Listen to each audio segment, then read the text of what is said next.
ناظرین کرام السلام علیکم ورحمۃ اللہ وبرکاتہ۔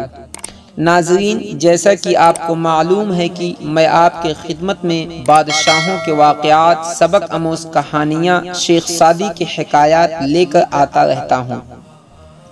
ناظرین، اسی کے حوالے سے میں آج آپ کے سامنے ایک نئے انداز کے ساتھ، ایک نئے موضوع کے ساتھ حاضر ہوا ہوں۔ ناظرین، جیسا کہ آپ سب کو معلوم ہے کہ قرآن مجید کو سمجھ کر پڑھا جائے یا بغیر سمجھے ایک ایک حرف پر اس کے 10 نیکیاں ملتی ہیں، لیکن اس میں کوئی شک نہیں کہ قرآن پاک کے نزول کا مقصد اس کی تلاوت کرنا، اس کو سمجھنا اور اس پر عمل کرنا ہے۔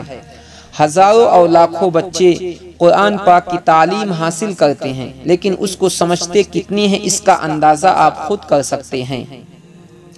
یہ صحیح ہے کہ بغیر عربی کی تعلیم اور دین کا فہم حاصل کیے قرآن مجید کو صحیح طور پر نہیں سمجھا جا سکتا ہے، لیکن کیا کوئی طریقہ ایسا ہو سکتا ہے کہ طلبہ کو قرآن مجید کا مقصد کچھ ایسے آسان طریقوں سے ان کے ذہن نشین کرا دیا جائے کہ وہ اس مقدس کتاب سے جس کو روزانہ پڑھ رہے ہیں بالکل بے تعلق نہ رہیں، اور ان میں اس کو سمجھنے کی شعور کو بیدار کر دیا جائے۔ اس مقصد کو حاصل کرنے کے لیے کافی عرصہ سے ایک تجویز ذہن میں پرورش پا رہی تھی، وہ یہ کہ بچوں کو قصے سننے کا بہت شوق ہوتا ہے۔